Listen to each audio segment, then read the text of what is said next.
Ta-da! I am live. I'm alive. I'm alive. Welcome back. This is episode 2 of My Life Story. Episode 2 will be dealing with my life from 5 to 10 years old. Let's just do a quick recap from last Thursday, episode 1.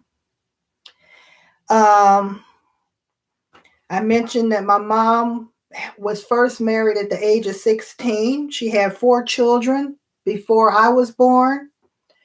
And she moved from Alabama to Michigan with her 4 children. She moved in with her sister because at the time my mom was only, I want to say 24, 25 with 4 kids back in the 50s.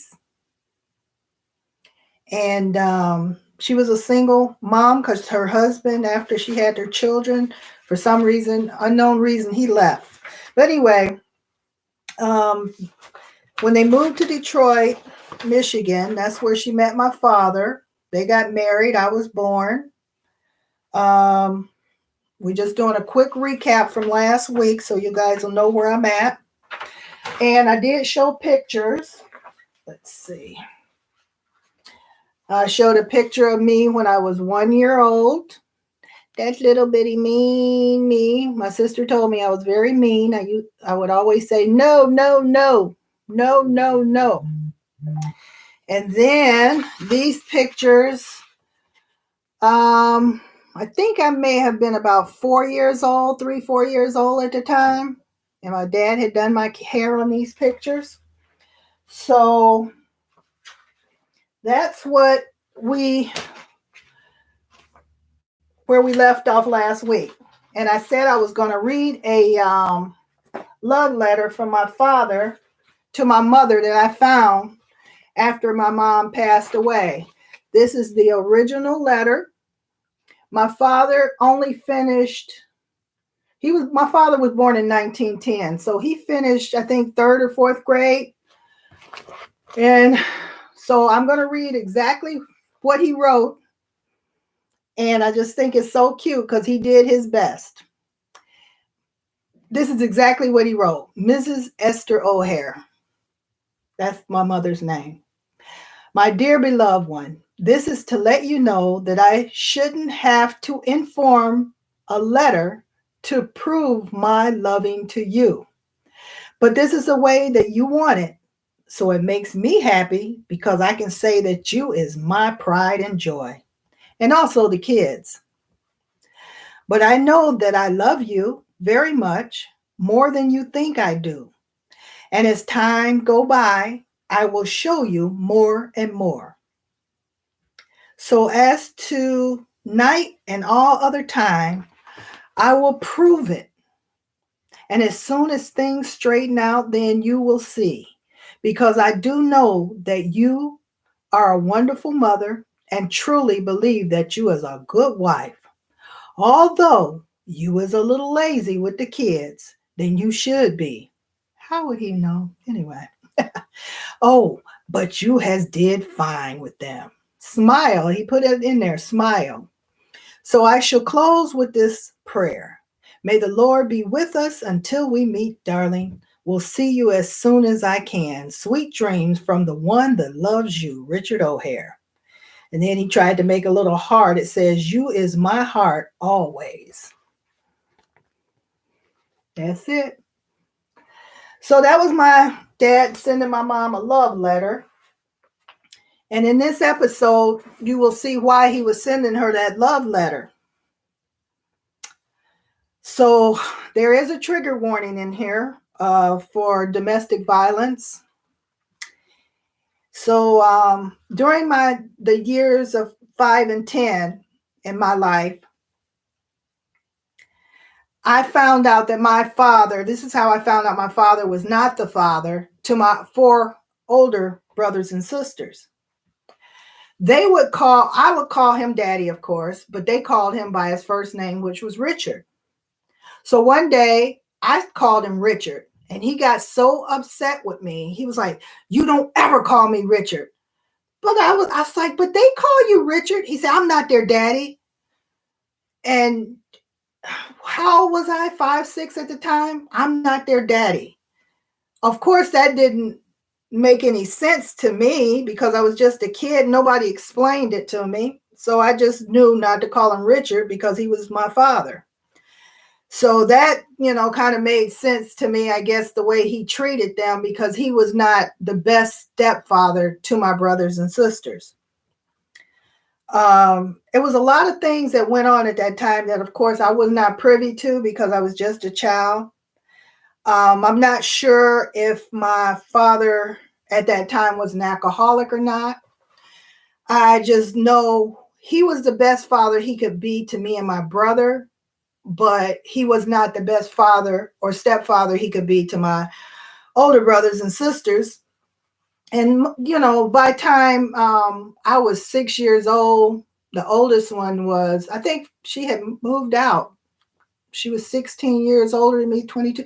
Yeah, I think she had moved out. She was married and moved out. And then my second oldest sister, I think she was moving out or had got married. So it was just my brother who was going to be moving out soon or going into the military. He was 18. And then I had another brother who at that time was 14, 15 years old. But anyway, during this time, I think my parents drank a lot. I'm not sure. But there was an incident, and this may be a trigger warning, where I don't know what happened, how it came about. I don't know if my father or my mother told my father she was going to leave him or she wanted to separate or what. But I just know we came home one evening. It was me, my mom, my brother who's 8 years older than me and my younger brother who's 3 years younger than me. And as we walked in the door, my father was behind the door, and he came from behind the door with a knife. And he had the knife where he was going towards my mom. And my brother, who was 14, 15 at the time, he jumped in between them and he got sliced on his stomach. He was bleeding. And I think it scared my father, or I don't know what happened, but he ran out the house. And I think my other brother went and got his friends, and they started chasing my father down the street and behind the houses and stuff. And they were beating him up. And I remember hearing the ambulance come and, a whole lot of chaos. But that's all I remember about that part. But I remember the next day I went to behind the house where my father had run to, and there was just pools of blood. And I was like thinking to myself, I think that might be my daddy's blood. But after that, he was in the hospital, and his mouth had been kind of stitched up on the sides because his mouth had got split. So his mouth was stitched up on the side from what I recall. And of course, at that time, I guess there was a restraining order against him where he couldn't be around us, or especially my mom. And so we were going in the house one day, and we looked across the street and we saw my father. And he looked so scary to us because his eyes looked really dark and his mouth looked really weird because, he had had stitches to seal up the wounds. And he was just staring at us from across the street. And my mom, hurried and got us in the house. And so from the age of before I was born up until about 7 or 8 years old, my father lived in the home with us as well as my brothers and sisters, and we all lived together as a family. I guess there was a lot of arguing. I don't remember my parents arguing that I can recall. But I was just a little kid, so that's what I remember. And I remember my mom would sing a lot of hymns, and, she was always singing around the house and everything. And my mom never drove. She didn't drive a car. She had got in an accident, I think she told me, and it just kind of scared her from ever driving, and she never got a license, so she never drove a car. After that incident with my brother getting hurt and all, we ended up moving to another place. And at this place, it was just my mom and my younger brother and one of my older brothers. We lived there, and my father could not live there with us. And now that I think about it, because nobody I can talk to who would remember, I think we lived there because we were on state assistance at that time. This is something I figured out when I was much older. We were on food stamps, all that. I didn't know that. I had no idea that we were on welfare.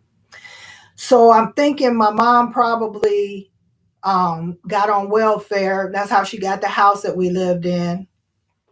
And, she had, and of course, my father couldn't live in there because if he was working and lived there, then she wouldn't get her state aid. So that kept him from being in the home with us, as well as the fact that the brother that he hurt was also there, and they did not get along at that time. So, that was another reason my father didn't live with us. And so during that time, my oldest brother, he went into the military, and his wife and child came and stayed with us. So then we had a house full of people, but it was fun. I loved it. And my mom at this time, she had started seeing this guy. His name was, we called him Uncle Buster. He wasn't our uncle. But we ended up not really liking him because he would always bring my mom liquor, I guess, to get her, nice and tipsy or whatever, so he could maybe have his way with her. I don't know. But we did not like him because he always had liquor when he came to our house. So that didn't last long because my dad, as that letter you read, I think that was him. My mom probably told him, you need to prove your love to me. So I need you to write me a letter and tell me how you feel about me. And I really think that's where that letter came into play at. So eventually my dad got his way back into my mom's heart, and, they started seeing each other again. And I say that because I caught them one time. I didn't know what they were doing. They were on the couch. And I just remember walking up, asking them what were they doing. And my dad was like, get out of here, get out of here, I was like, oh, okay. I still, I didn't know what they were doing. I thought they were just kissing or hugging or whatever, but they were actually busy. And, my phone, I meant to turn that off. What else? So my dad would come over and he would spend the night sometimes. And that's one thing, my dad was he was a good father to me and my brother. He was a good father. He wasn't a good husband. He wasn't a good stepfather, but he was a good father to us. He tried to provide for us anything that we needed or wanted, even if it wasn't the best. Because my father, he drove, but a lot of times I remember going to the store and we'd have to catch, at that time it was called a jitly. I think that's what you call it. And they would wait outside the stores for people who didn't have cars and take you home, and you pay them money. It's like our Uber today, right? So I remember that. And I remember us being in a Pinto one time. And I don't know why I remember that. It was a brown Pinto car. But anyway, so my dad came back and he started being around a little bit more and more, But around the age of 9 years old, I got hit by a car. And where's you guys, I got this video on my channel already. So you guys are going to have to go and find that video and watch it, because I'm not going to go into detail about me getting hit by a car. But that whole video talks about me when I got hit by the car and what happened and everything. But I had a lot of friends as far as the neighborhood kids that were my friends. But in school, I did not have a lot of friends. As a matter of fact, I was bullied a lot in school. Girls would pull my hair. They would push me. And it wasn't just one girl, it was a bunch of girls, and they just would hit me and bother me all the time.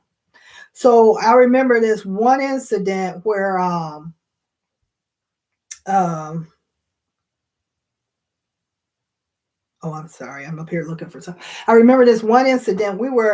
I was at the laundromat with my sister and some of my friends from the neighborhood.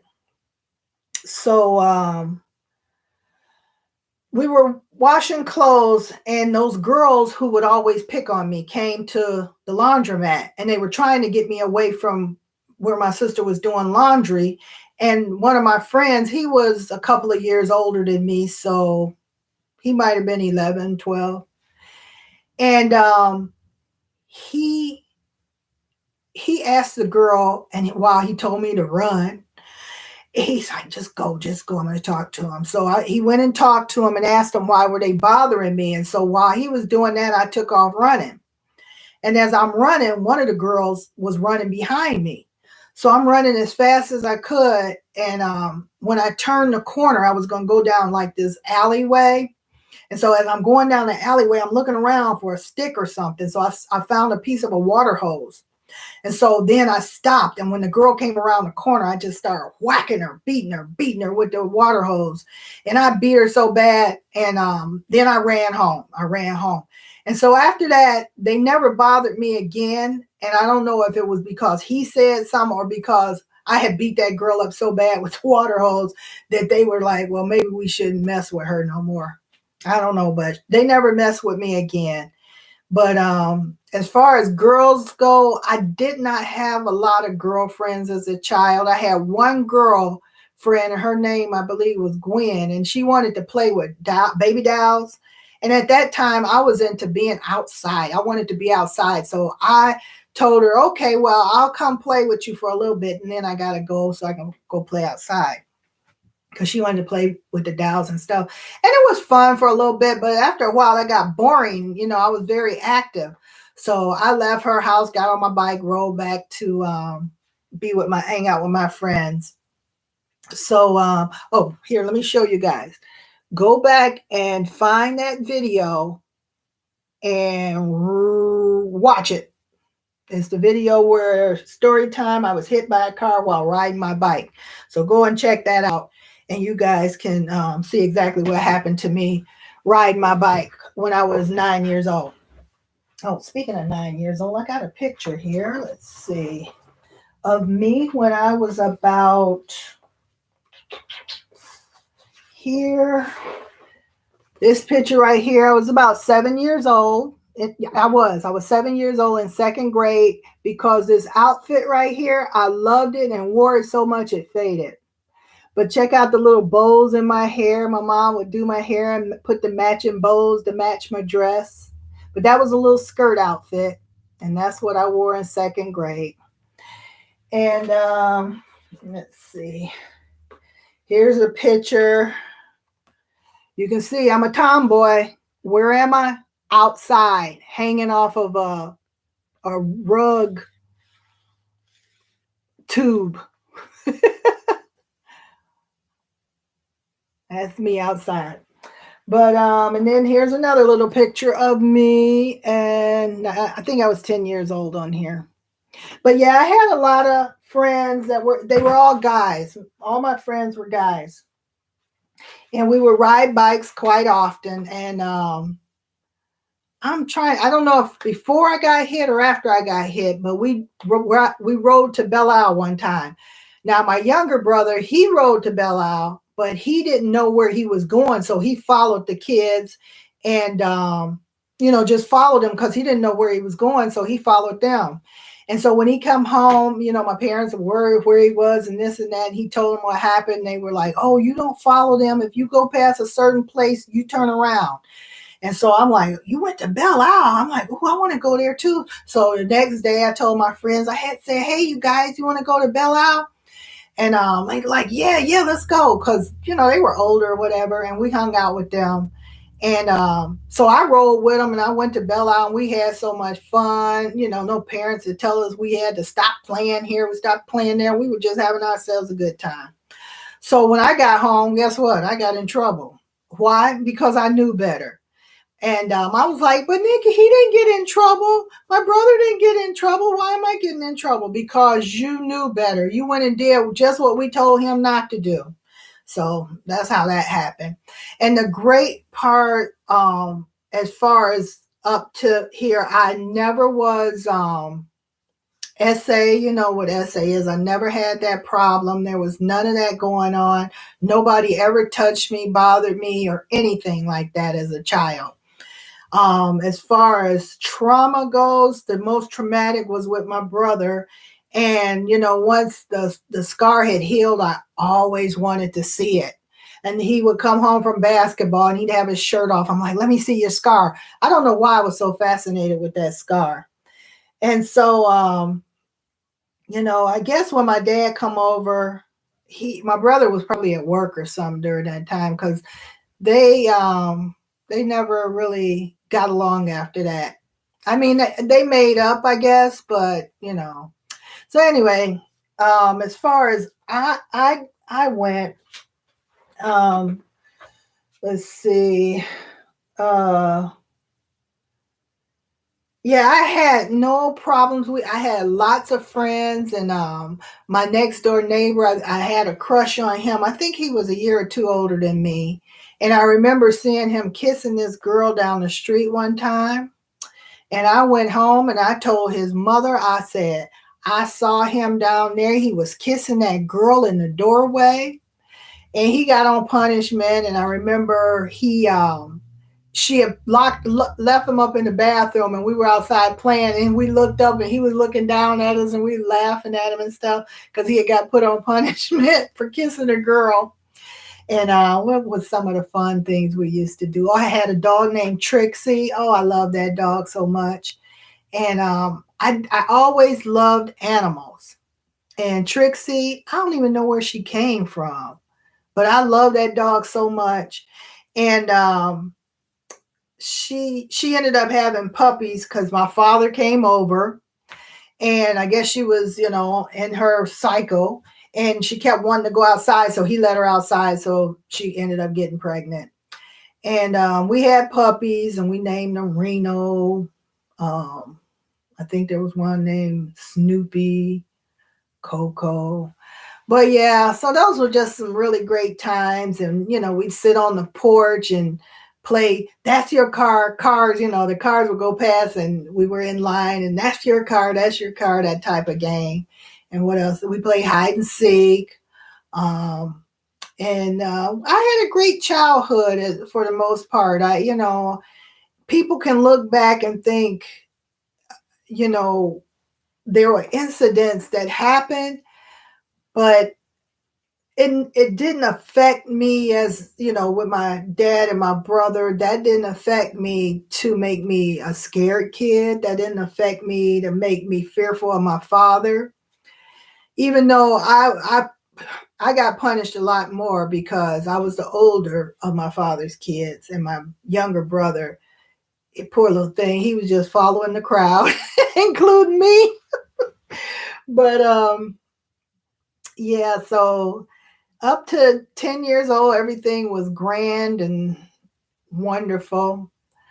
But, you know, those are some of the things I remember as a kid. And the house that we lived in that house for many years.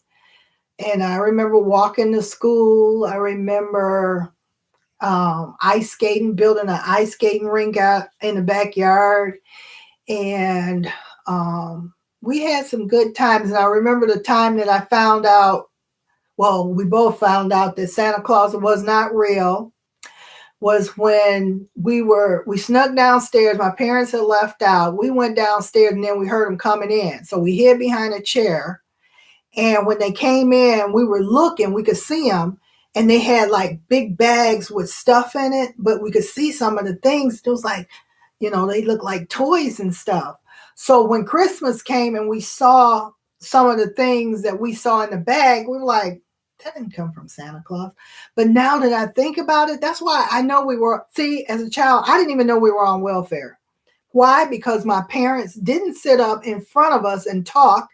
But not only that, we weren't in the house. We were outside. So we didn't get to hear anything they talked about.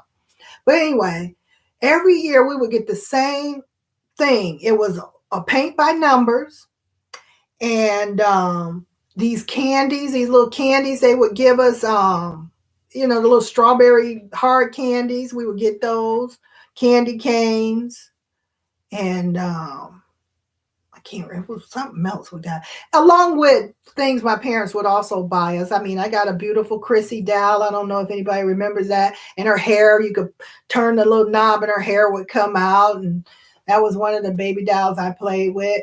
And I remember this one doll I had. I can't remember how old I was when I got her, but I named her after my favorite cousin, Teresa. And it was a stand-up doll, so I had to be probably 7, 8 years old. It was a stand-up doll that you hold her hand and she would walk. Well, I would put this doll in the tub with me and give her a bath. So eventually that mechanism that made her walk rusted. So she stopped walking, but I still love that doll. And my older brothers would tease me so bad. They would punch her in her stomach and make her stomach sink in. I would just cry and cry. I'm telling them they hurting her.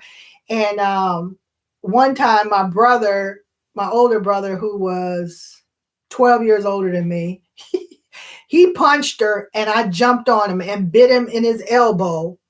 And he was, trying to get me off his elbow. And he's deceased now, but he still could show you where I bit him at. I bit him so hard that he kept a mark on his elbow. And I think I told you guys last time about the burn from ironing a handkerchief on my hand right here. But I actually had a great childhood, and I felt so much love that whatever was going on between the adults or whatever, it didn't affect me to the point where it caused me to have any type of trauma that I know of. But so that was the age from 5 to 10. And I don't know, would those be the formative years, or is it from 0 to 5? What's the formative years? But either way, thank you, sweetie. I see you. You came on here. Oh, thank you, CK. Mwah, mwah, mwah. I just saw that on here. But I had a pretty decent childhood. I can't say I didn't. And when you can look back and say you had a great childhood, that's a wonderful thing to me. I had a great childhood. It was not anything traumatic about it. Me getting hit by a car, that was not traumatic for me. I just felt like I was very protected. I feel like I was very protected by my parents to the point where, some people could look at it and say, well, they didn't watch you or whatever, but, I think they watched me. But there was also a time where as I was growing up, I don't recall my mom really talking to me a lot. I remember her singing and all that stuff, but I don't remember her talking with me, And I remember her buying us paper dolls and all that stuff, but talking, I don't really recall. And there's times when I think I don't remember my mom. And from what I understand as, I got older, my mom was in the hospital a lot. She had mental health issues. And I never, even to this day, I'm not sure. I mean, my sister said I can't remember what she said. I don't know if those things happen, if she had mental health issues from, being from when she was younger, or if they happened after she married my dad. Did they happen before she married my dad? Did they have, I don't know when they happened, but they had diagnosed her as having schizophrenia. Schizophrenia. I kind of feel like it might have been bipolar, but I don't know. But anyway, that was something. It was so hush hush, we never talked about it. It was nothing that we ever talked about. But I'm going to end here. And next week, episode 3, from the ages of 10 to 15. And we will talk about a move that probably changed my life forever. And so we'll talk about that next Thursday, the 21st at 7 p.m. I hope you guys are enjoying this. Thank you for stopping by. And I hope I see you guys next Thursday. And we will get into the big move. All right, you guys take care. I love you. See you soon. Bye.